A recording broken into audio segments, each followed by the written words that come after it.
The orc's house was crumbling slowly under the snow, while her little daughter burned with fever beside the dead fireplace.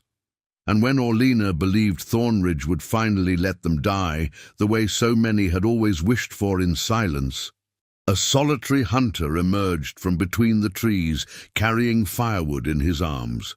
The roof cracked first. Orlena heard it before she saw it, a deep groaning sound like something alive giving up. A sheet of packed snow slid from the edge and hit the ground outside with a heavy thud that shook the walls. She pressed her back against the cold stone of the fireplace and looked up at the dark beams above her head, watching the thin lines spreading slowly across the wood. The fire was out. She had known it was dying for hours. She had watched the last orange ember fade to grey ash while Vela slept beside her, wrapped in every blanket they owned. She had told herself she would find more wood before morning. She had told herself many things during this winter. Vela coughed. It was not the small cough of a child waking from sleep. It was the deep, rattling cough that had started 4 nights ago and had not stopped since. Orlena moved to her daughter's side immediately, pressing her palm against the girl's forehead, still burning, still too hot. "Mama!" Vela's golden eyes opened halfway. They were glassy with fever, too bright in the darkness. "I'm here." Orlena pulled the blankets tighter around those thin shoulders. "Sleep." "Is the fire coming back?" Orlena looked at the dead hearth, at the empty woodpile, at the water dripping slowly through the ceiling where the snow had pushed past the old boards above. "Yes," she said quietly, "the fire is coming back." Vela closed her eyes. Orlena stayed perfectly still for a long moment, listening to her daughter breathe. Outside, the storm had not slowed. Wind moved through the walls of the cabin like it owned the place, like it had always owned the place, like she and Vela were only guests who had overstayed their welcome. She could feel it across her ankles, across her neck, finding every crack and gap in wood that was 20 years too old. This cabin had been her husband's before it was hers. Darren had built part of it himself, had reinforced the east wall 3 winters before he died, had always said he would fix the roof before the next heavy snow. He had not. She stood slowly, her knees aching from the cold. Her hands were stiff, and she could not fully close the fingers on her left hand anymore, not in this temperature. She moved to the window and looked out at Thornridge through the small square of frosted glass. The village lights were on, warm and amber and distant, sitting on the other side of the field like something from another world. She could see the smoke rising from chimneys. Real smoke, heavy and steady, the kind that comes from a fireplace full of dry wood and enough food to cook on it. 30 years since the war ended. 30 years since her father had set down his tools in the ruins of this valley and decided that Thornridge would be rebuilt, and that he would help rebuild it. 30 years since her mother had walked these same roads carrying herbs and clean water to people who sometimes flinched when Orlena's father came too close. 30 years, and she was still standing on the outside, looking in at those amber lights. She turned away from the window. She would not go into that village tonight. She would not carry Vela through that snow and knock on those doors and watch people hesitate too long before answering. She would find wood herself. She pulled on her coat, the heavy one with the cracked leather at the elbows, and pushed open the door against the weight of accumulated snow on the other side. The cold hit her like something solid. She stepped outside. She did not see him yet, but somewhere between the black pines at the edge of the tree line, someone was already watching. She had been born screaming in the middle of a July thunderstorm, in the same bed where her mother had been born, in a small house on the eastern edge of Thornridge that smelled of dried sage and wood smoke and iron. Her father had been at the forge when it happened. Someone had run to tell him, and he had come through the door still carrying tongs in one hand, still wearing his leather apron. eyes wide and terrified in a way she had never seen again for the rest of his life. He had held her with those enormous green hands and looked at her face, her small, half-human face, her tiny ears already starting to curve to their soft points, and said something in the old Orc language that her mother had never been able to translate for her. Her mother always said it sounded like a prayer. Orlena thought about this as she pushed through the snow toward the edge of the trees. Her lantern gave off almost no warmth, just a thin yellow circle of light that the wind kept trying to swallow. Her boots broke through the crust of ice with every step, dropping her knee-deep into the packed white underneath, and each step out again cost her more than she had. She had been running out of things to spend since October. She remembered being 7 years old and running these same fields in summer, bare feet on warm grass, chasing the older boys from the village through the barley that her mother's neighbor grew along the eastern fence. She remembered how the barley smelled when it was tall, that heavy golden smell of something almost ready. She remembered thinking with complete and uncomplicated certainty that she belonged to this place the way the barley did. She was 12 when that certainty first cracked. It had been a small thing, a woman at the market, a woman Orlena had seen every Saturday her entire life, who had moved her basket to the other side when Orlena's hand accidentally brushed it, reaching for a jar of honey. It was a tiny motion. Maybe it meant nothing. Maybe it meant everything. She had not said a word to her mother about it. She had not said a word about any of the small things that followed, gathering slowly over the years like snow on a weak roof. Each one light enough to dismiss, all of them together more than the wood could bear. Her father had known. She understood that now, looking back. He had known because he had lived it longer and in harsher ways than she ever would, and he had chosen to stay anyway. To stay and work and build and be useful and visible and patient, even when patience cost him pieces of himself she never got to see. He had died when she was 19. The forge fire, the doctor had called it, his lungs had given up.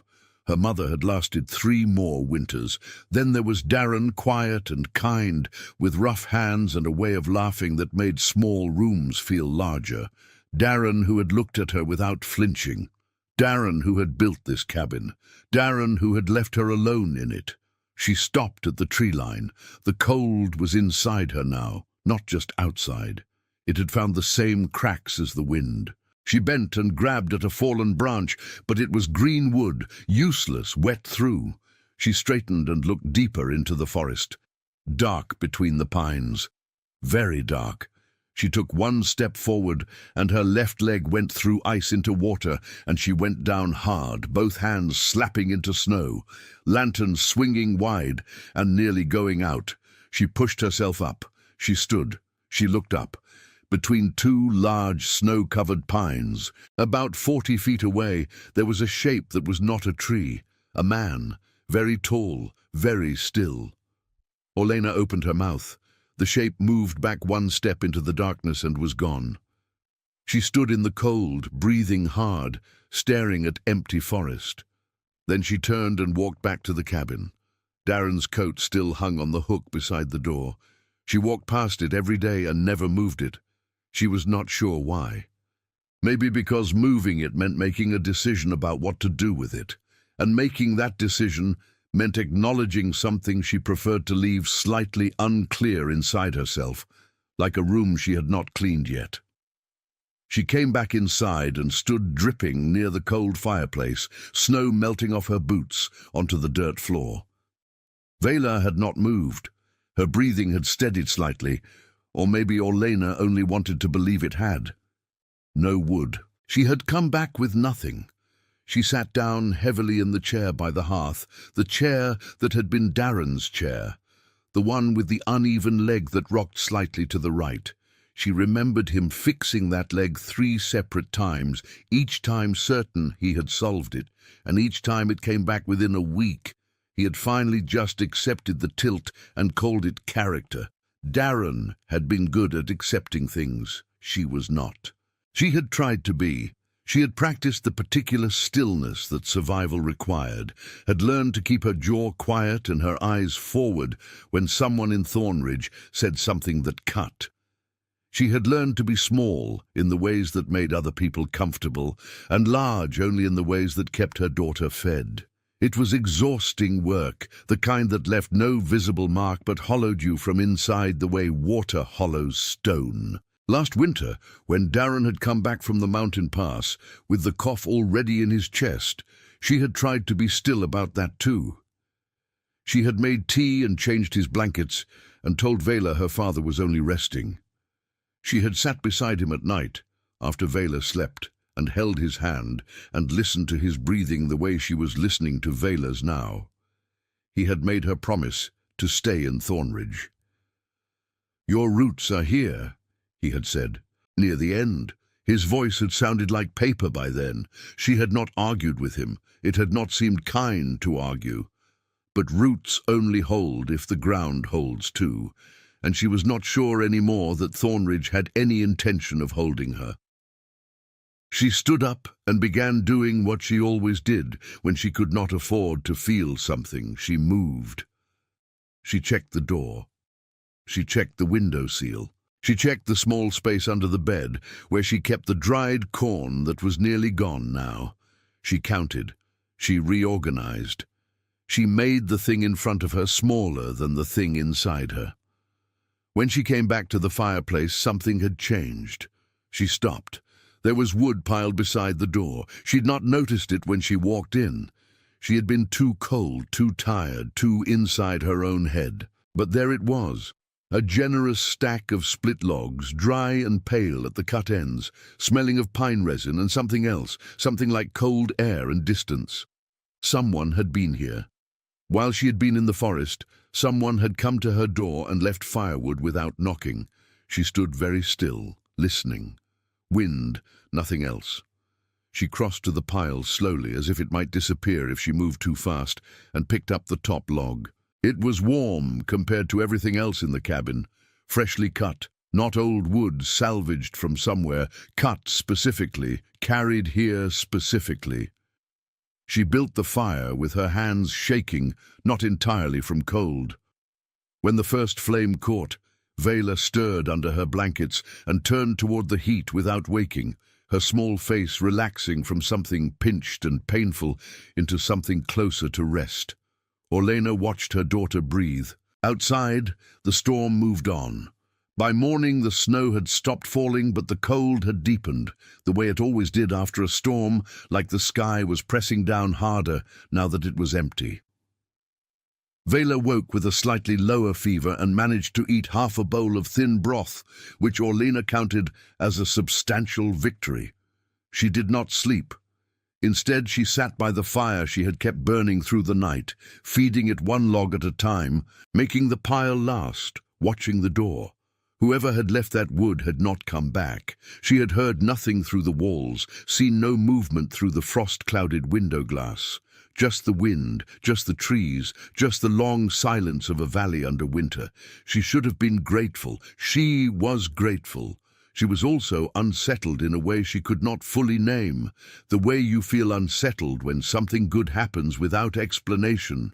Because unexplained kindness in a place that has mostly shown you its harder face tends to carry weight you cannot immediately measure. When Vela fell back asleep after the broth, Orlena allowed herself to sit still for the first time in days. She thought about the shape between the trees. She had not been afraid exactly. That surprised her. She had been startled, and then she had been something more complicated, aware, present, alert in a way that was different from fear, the way an animal lifts its head when it hears something unexpected, not fleeing yet, only paying attention. He had been tall.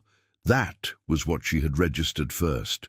Tall and completely still, like someone who had learned long ago that stillness is its own kind of speech.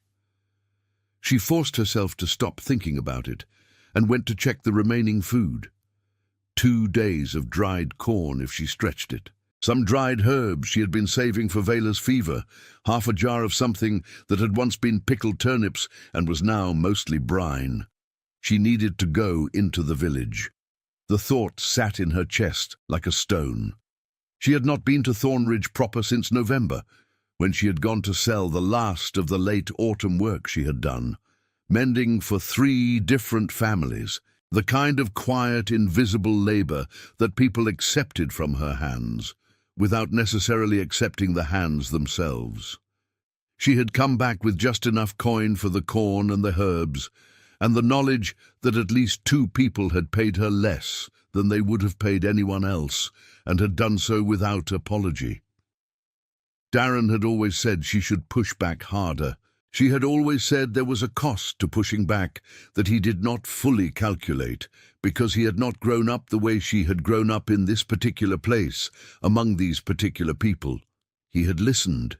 He had never completely understood.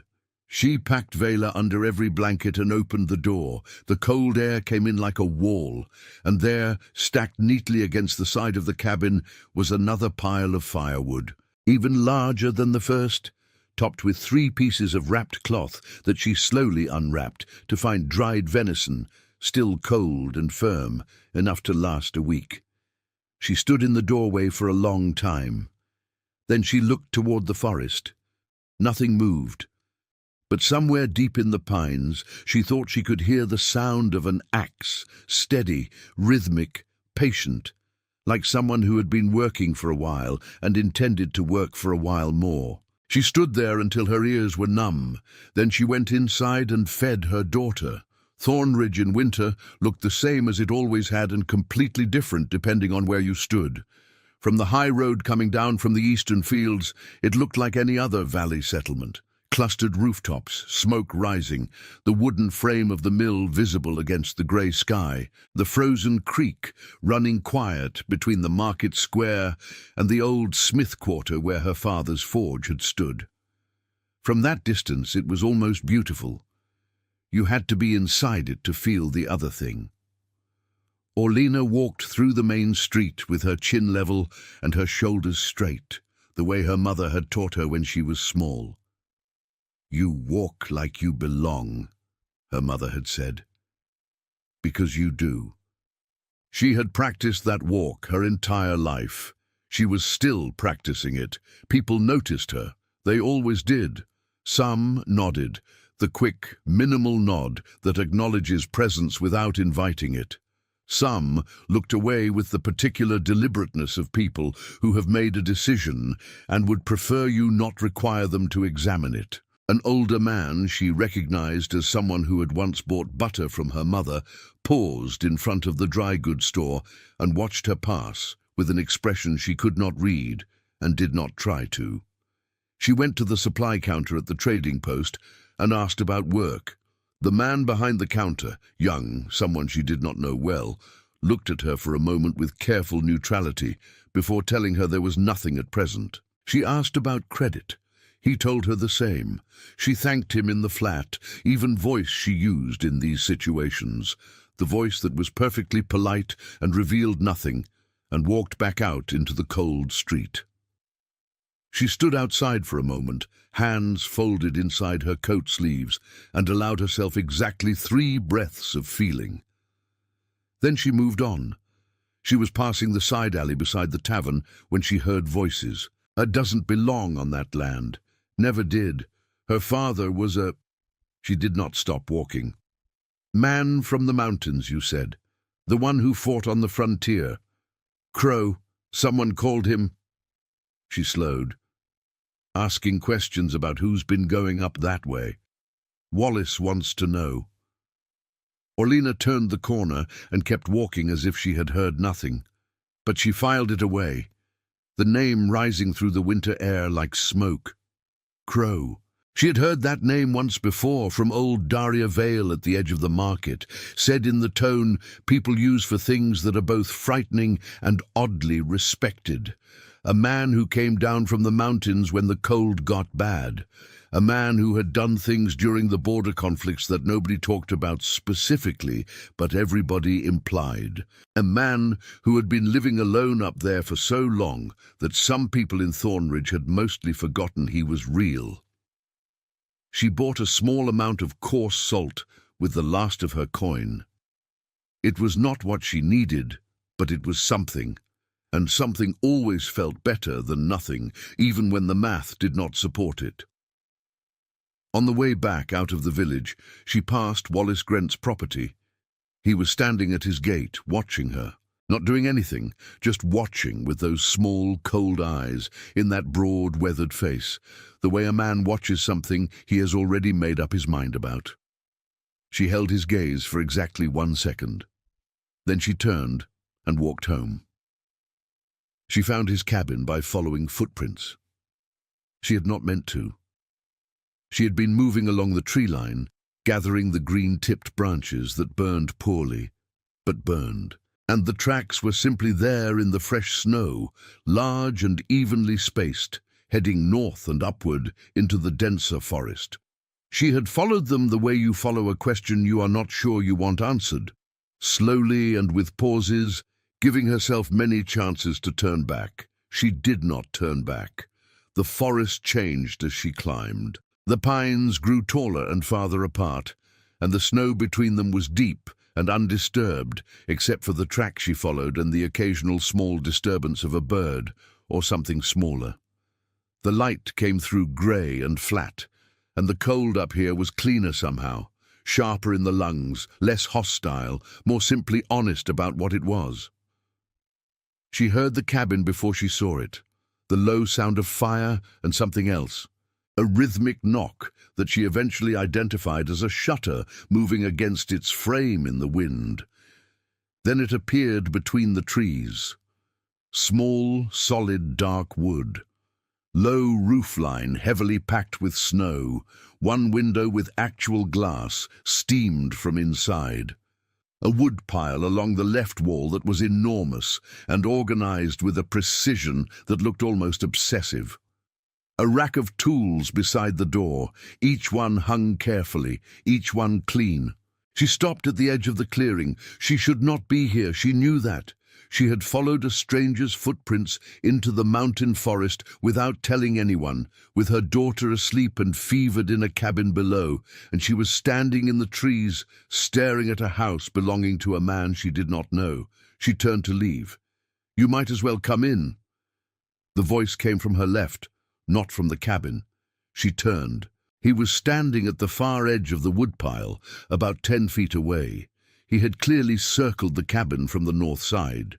There was a separate trail of tracks looping wide through the pines behind him, the deliberate arc of a man who had noticed he was being followed and had moved quietly to a different position before she arrived.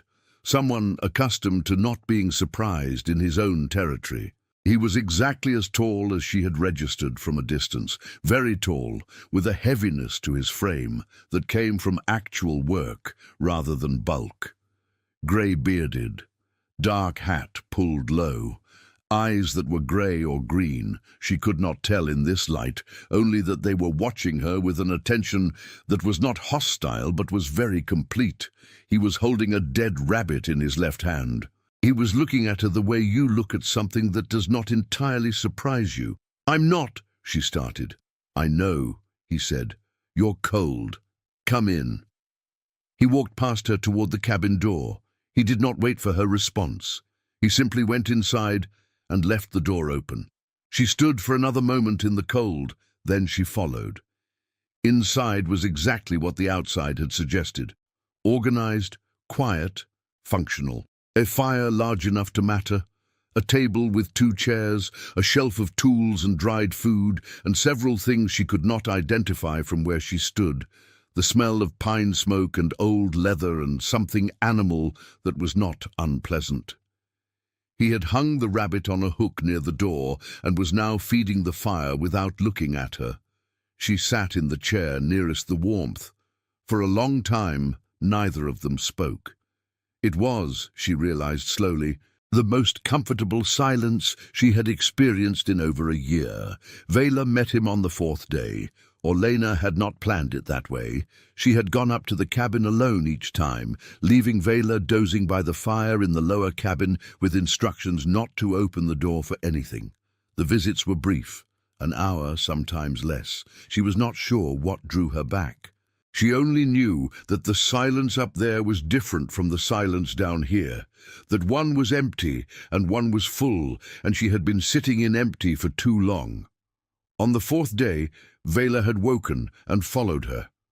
Orlena heard the snow creak and turned to find her daughter standing 20 feet back on the path, wrapped in 2 coats that were too big and 1 boot that was not properly laced, eyes wide and completely unashamed of herself. "Vela." "I wanted to see where you go," Vela said simply. Orlena should have taken her back.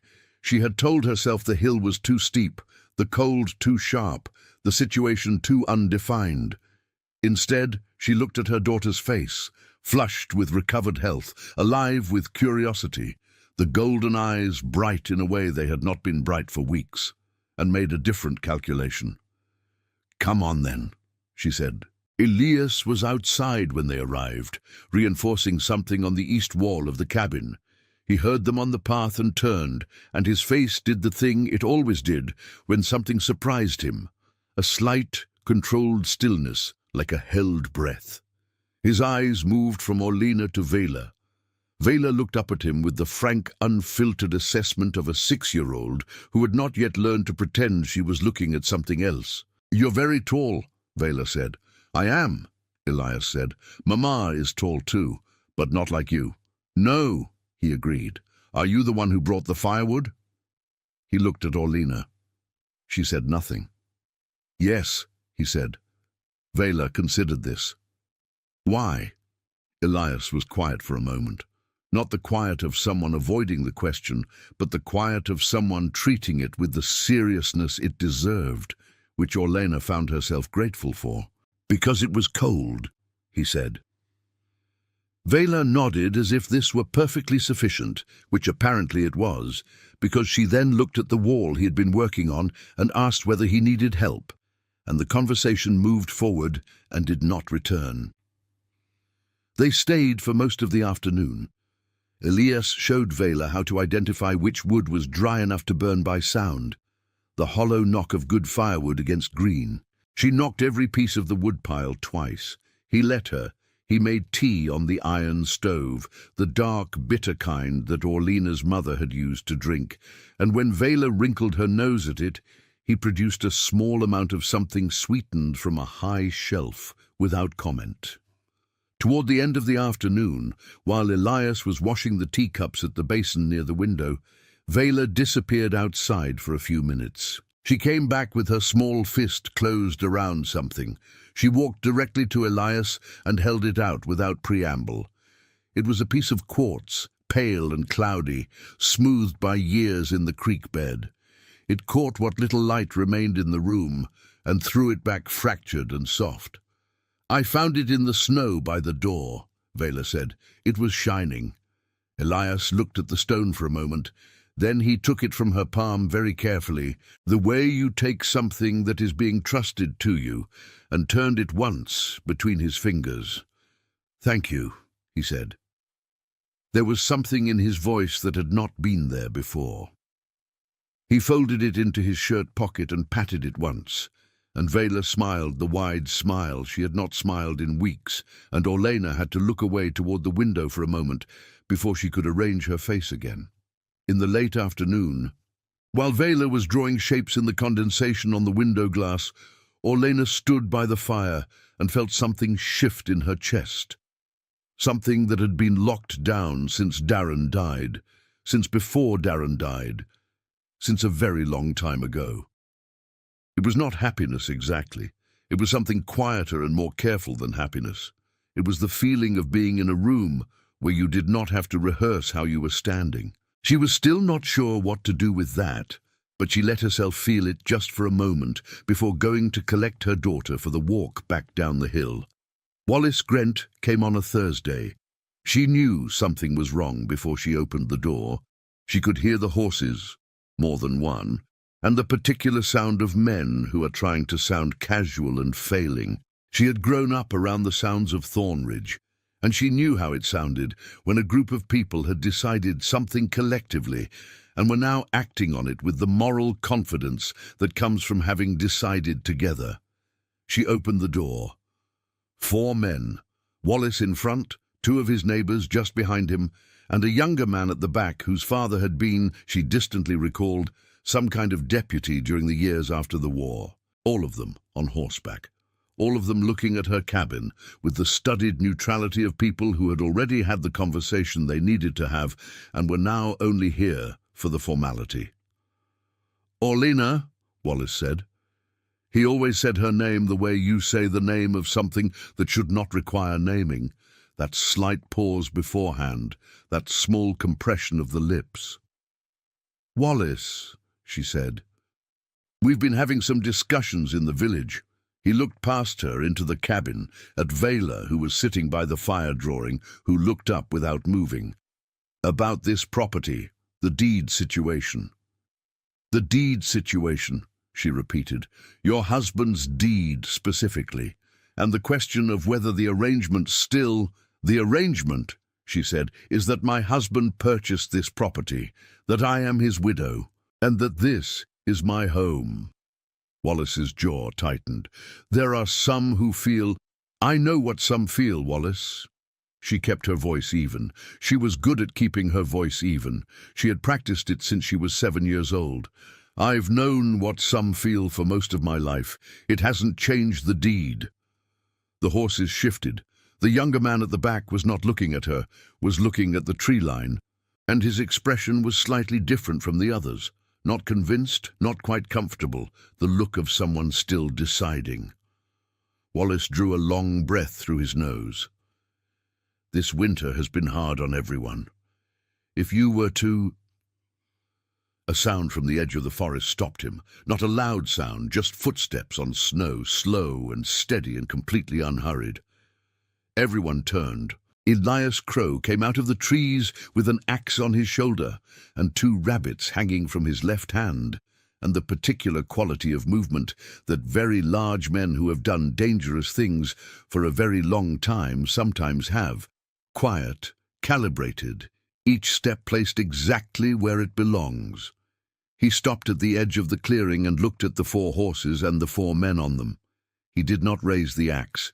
He did not raise his voice. He did not do anything except stand there with those steady grey-green eyes, moving slowly from one face to the next, with an attention that was not threatening, but was completely unambiguous. Wallace held his posture for exactly as long as it takes a man to realize he has miscalculated the room. "Crow," he said.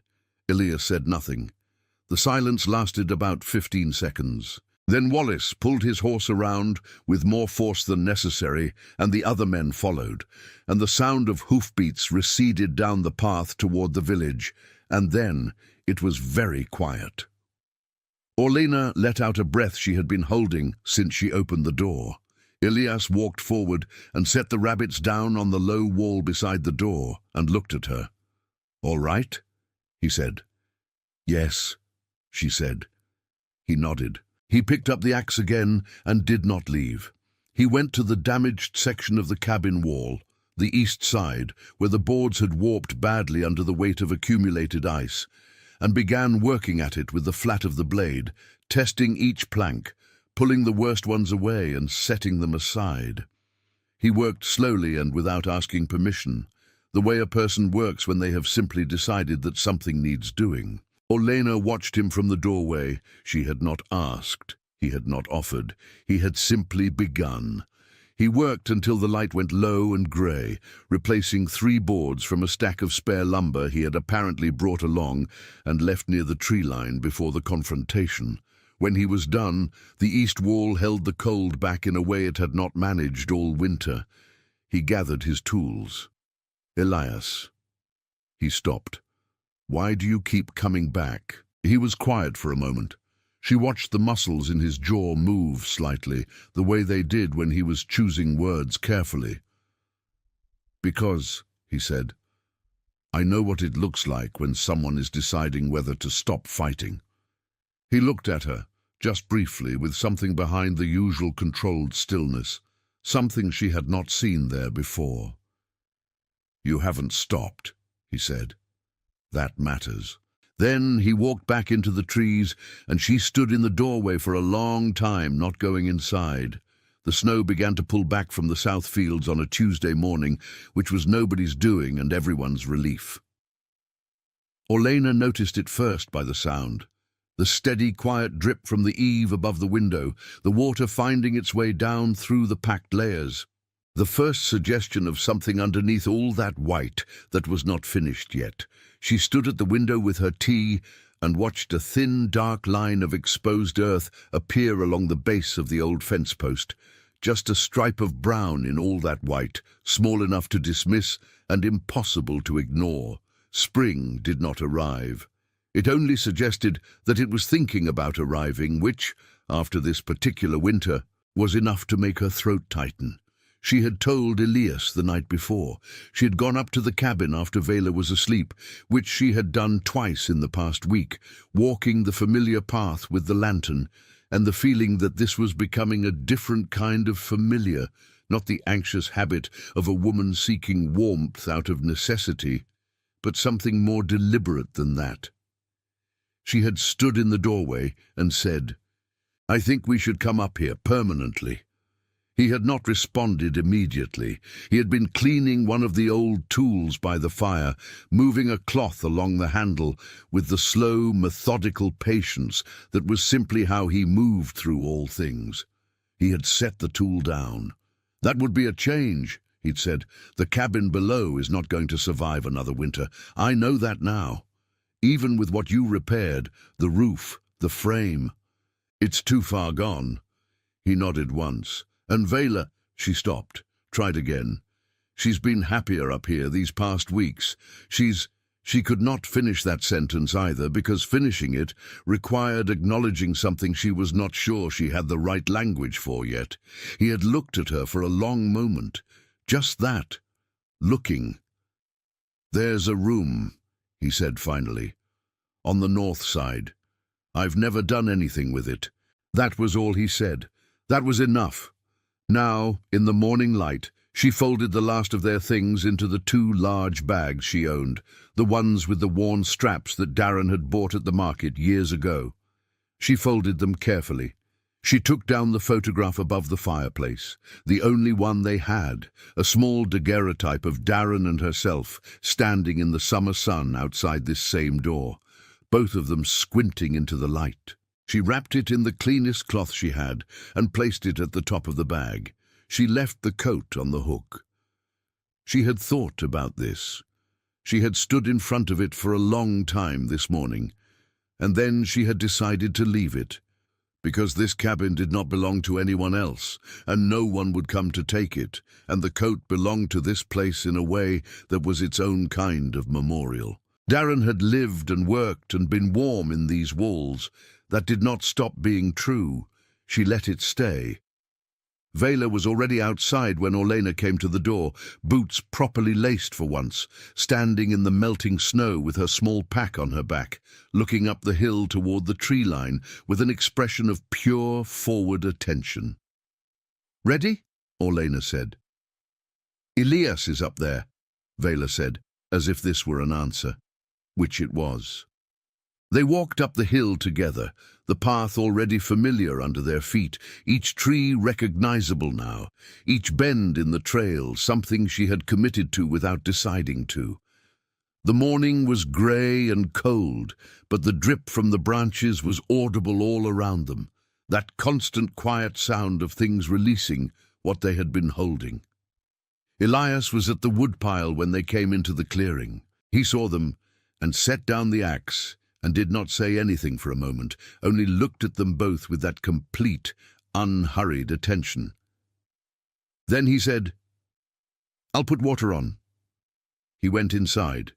Orlena stopped at the edge of the clearing and looked back down the hill through the trees, at the pale valley below, at the distant cluster of Thorn Ridge rooftops, at the fields beginning to show their first dark lines through the white. She had grown up down there.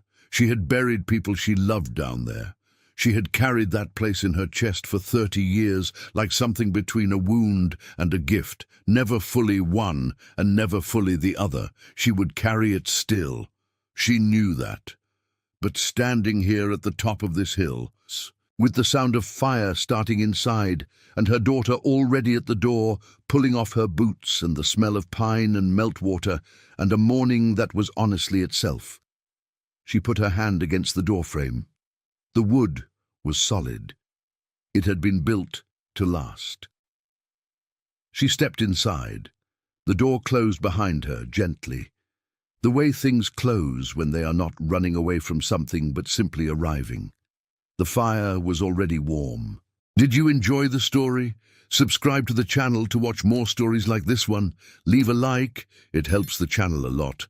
And drop a comment down below. I always read them and use your feedback to make our content better. Thanks so much. Orc-Bound Legacy.